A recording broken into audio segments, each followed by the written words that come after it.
Serikjan Bilashulum bosatsın. Serikjan Bilashulu Qazaқты oyattı. Бүкіл қазақ қолдаңдар. Мына қазақтың жерінен айырылатын болдық. Ұйқымыз жоқ. Ұйықтамайтын болдық біз. Ұрпағымыз үшін. Соны мына Қытайдың поселі не деп отыр кеше? Бәрін өтірікке шығарып отыр ғой.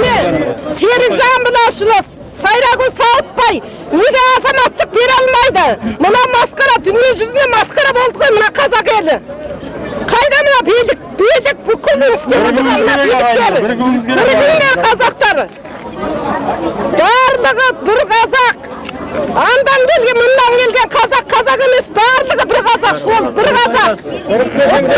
Бірікпесеңдер жем боласыңдар. Мына моңғол халқының мақалы бар.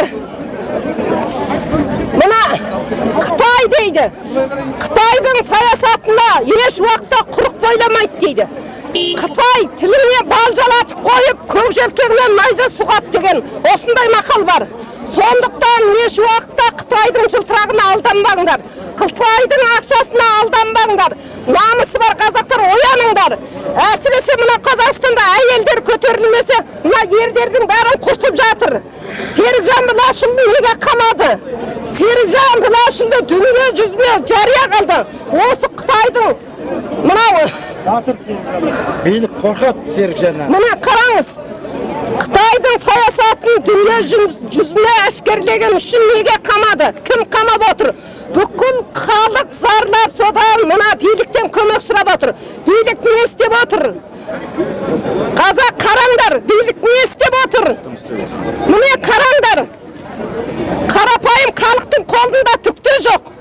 Дым істеп отырған жоқ. Қарсы сондай мықты азаматтарды баяғыда да сөйтіп құртып келген, құртып қазір да сөйтіп құртуға жақын тұр. Тарих қайтып келеді. Оқыңдар ма?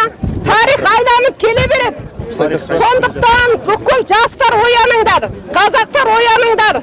Мына Үршім ауданына кіріп бара жатқанда Қытай еліне қош келдіңіздер деген сообщение келіп жатыр. Ал енді Қазақстанның Үршім ауданынан шығып келе жатқанда Қазақстан еліне қош келдіңіздер деп. Бұл не масқара? Бұл деген қорлық қой, қазақты қорлау бұл. Қазақты қалай аяққа таптап жатыр? Ояныңдар, біздің батырларымыз қайда? Ояныңдар, халқым. Бірігейік. Бірігейік, ұйқымыз келетін емес, ұрпағымыз үшін. Мына ата-бабамыздың бізге беріп кеткен жері үшін ояныңдар қазір. Бүкіл халық ояныңдар. Мен 2 күні бері ұйықтай алмадым, кешіріңіздер. Аты жөніңізді айта кетесіз бе? Менің аты жөнім Жылышбайқызы Айман.